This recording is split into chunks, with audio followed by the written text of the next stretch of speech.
तो आज मैं आपको एक अनोखी रहस्यमय कहानी सुनाऊंगा। अगर आप चैनल पर नए हैं तो अभी सब्सक्राइब कर ले तथा कहानी पूरा देखे। अंत में एक अनोखा रहस्य छुपा है। धन्यवाद। तो सुनिए। कैलाश पर्वत पर एक बार देवी पार्वती ने देखा कि भगवान शिव गहन विचार में हैं। उनके चेहरे पर किसी समस्या या चिंता का भाव नहीं था, बल्कि एक गंभीर चिंतन की मुद्रा थी। पार्वती जी ने स्नेहपूर्वक पूछा, हे शंभो, आप किस विषय पर इतना विचार कर रहे हैं? क्या ब्रह्मांड में कोई नया संकट आया है या किसी देव को मार्गदर्शन की आवश्यकता है? शिव ने धीरे से उत्तर दिया, देवी, मैं इस संसार में हर प्राणी के भीतर वास करने वाली अतृप्ति नामक भावना पर विचार कर रहा हूँ। ये तृष्णा ही सभी दुखों का मूल है, पर मनुष्य इसे शक्ति का स्रोत समझ बैठता है। पार्वती जी ने आग्रह किया, प्रभु, आप मुझे किसी कथा के माध्यम से समझाएं कि संतोष और अतृप्ति के बीच क्या अंतर है और आप इसे कैसे दूर करते हैं। शिव मुस्कुराए और एक कथा सुनानी शुरू की। एक दूर देश में एक बड़ा राज्य था, जिसके राजा का नाम था धीरंजन। राजा धीरंजन के पास सब कुछ था, विशाल सेना, भरा हुआ कोष और एक सुंदर परिवार, लेकिन उनके मन में कभी संतोष नहीं था। वह हमेशा अपने पड़ोसी छोटे राज्यों पर कब्जा करने, अपनी सेना को और विशाल बनाने और सबसे धनी कहलाने की चिंता में डूबे रहते थे। एक दिन राजा धीरंजन ने सुना कि उनके राज्य की सीमा पर एक बहुत ही साधारण साधक रहता है, जिसका नाम विमुक्त है। लोग कहते थे कि विमुक्त के पास कुछ भी नहीं है, पर वह संसार में सबसे अधिक सुखी है। राजा धीरंजन को ये बात समझ नहीं आई। उन्होंने सोचा कि जिसके पास धन नहीं, शक्ति नहीं, वह सुखी कैसे हो सकता है। ये जानने के लिए राजा स्वयं विमुक्त की कुटिया पर पहुँचे। विमुक्त एक टूटी हुई कुटिया में जमीन पर बैठा अपनी माला जप रहा था। उसके चेहरे पर एक ऐसी शांति थी जो राजा धीरंजन ने कभी अनुभव नहीं की था। बड़ी राजा ने अहंकार पूर्वक पूछा, हे साधक, मेरे पास अपार धन और शक्ति है, फिर भी मैं शांति से सो नहीं पाता।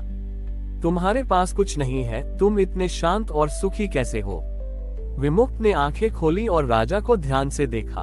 उन्होंने राजा के वस्त्र, आभूषण और चिंतित मुख को देखा और फिर धीरे से कहा, राजन, आपके पास सब कुछ है, इसलिए आप दुखी हैं। मेरे पास कुछ नहीं है, इसलिए मैं सुखी हूँ। राजा को क्रोध आ गया।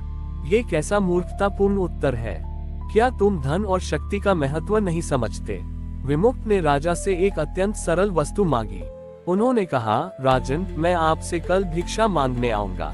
मुझे सोने चांदी की जरूरत नहीं है, मुझे बस एक अधूरा सुख चाहिए।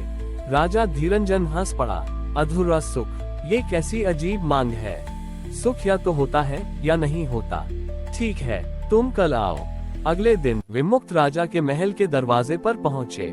राजा ने उन्हें एक थाली में तरह तरह के व्यंजन, मिठाइयाँ और कीमती रत्न दिए और कहा, लो, ये तुम्हारा अधूरा सुख। विमुक्त ने उन सभी वस्तुओं को उठाया, लेकिन राजा की ओर देखकर कहा, राजन, यह आपका अधूरा सुख नहीं है, ये केवल वस्तुएं हैं। मैं तो आपके उस सुख की तलाश में हूँ जो आपके पास सब कुछ होने पर भी अधूरा रह जाता है। ये कहकर विमुक्त ने थाली में रखे सभी कीमती रत्न राजा को वापस कर दिए और केवल एक छोटी सी सूखी रोटी थाली से उठा ली। राजा धीरंजन हैरान रह गए।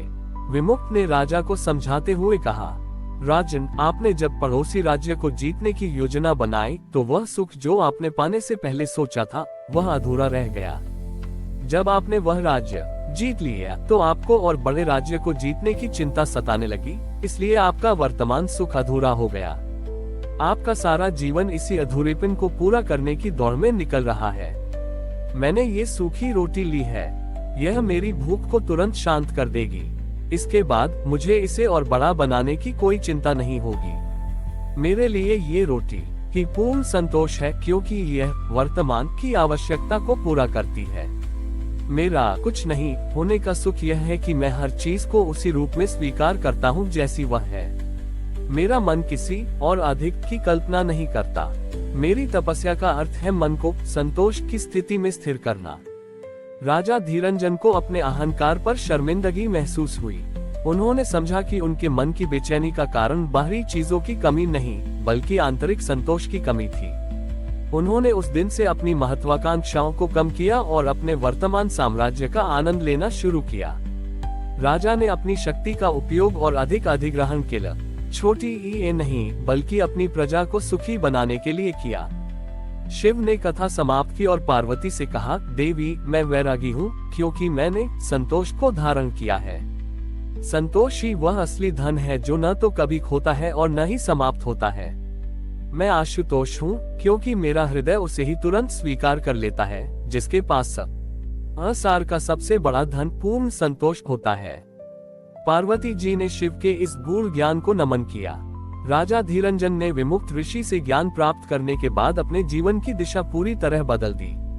उन्होंने समझा कि अशांति का कारण बाहरी संपत्ति नहीं बल्कि मन की अतृप्त दौड़ थी। उन्होंने अपने सिंहासन पर वापस आकर तक आला 2 बड़े परिवर्तन किए। पहला, उन्होंने अपनी विशाल सेना को पड़ोसी राज्यों पर आक्रमण करने के बजाय अपने राज्य की जनसेवा में लगा दिया। सेना अब पुल बनाने, सूखे खेतों तक पानी पहुंचाने और दूर दराज के गांवों में शिक्षा पहुंचाने का काम करती थी। राजा ने घोषणा की कि अब उनके राज्य की सबसे बड़ी शक्ति उनकी सेना का बल नहीं बल्कि उनकी प्रजा का संतोष होगा। दूसरा परिवर्तन उन्होंने अपने राजकोष के उपयोग में किया। राजा ने विलासिता पर होने वाले खर्च को पूरी तरह रोक दिया।